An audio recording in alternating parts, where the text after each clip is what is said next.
زبان کے درست ہو جانے کے ساتھ دل بھی درست ہو جاتا ہے۔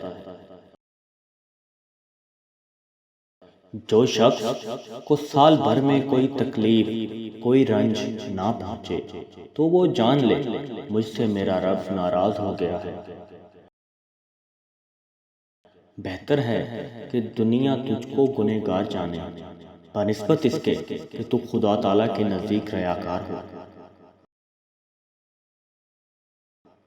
اگر تو گناہ پر آمادہ ہے تو کوئی ایسا مقام تلاش کر جہاں اللہ نہ ہو۔ وہ شخص بہت گنہگار ہے جس کو لوگوں کی برائی کے لیے وقت ملے۔ گناہ کسی نہ کسی صورت دل کو بے چین رکھتا ہے۔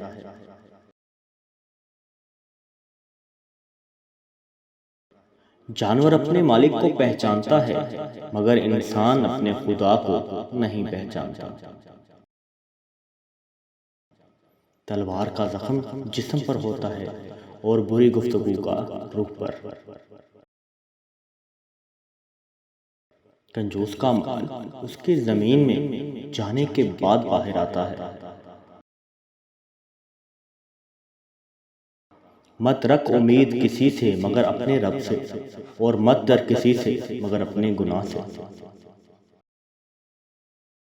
لوگوں کو جس طرح چاہے آزما دے، سانپ بچھوؤں سے کم نہ پائے گا۔ انسان زبان کے پردے میں چھپا ہے۔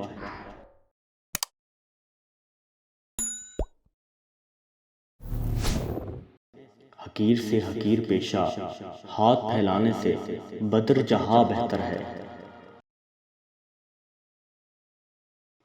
عقل مند کہتا ہے کہ میں کچھ نہیں جانتا، مگر بیوقوف کہتا ہے میں سب جانتا ہوں۔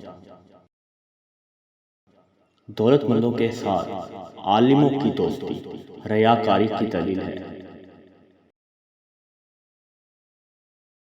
اگر کوئی شخص اپنے اندر غرور پاتا ہے تو یہ دراصل اس کے کسی احساس کمتری کی وجہ سے ہوتا ہے۔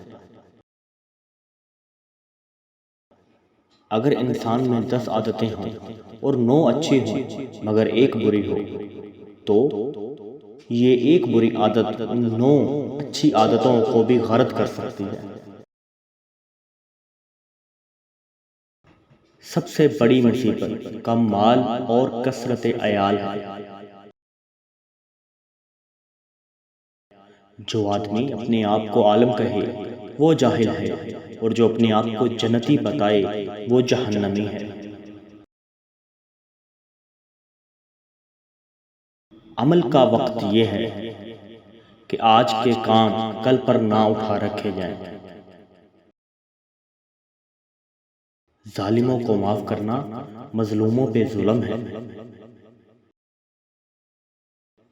سخی حبیب خدا ہے اگرچہ فاسق ہو، بخیل دشمن خدا ہے اگرچہ زاہد ہو۔ آدمی 3 قسم کے ہوتے ہیں: کامل، کاہل اور لاشے۔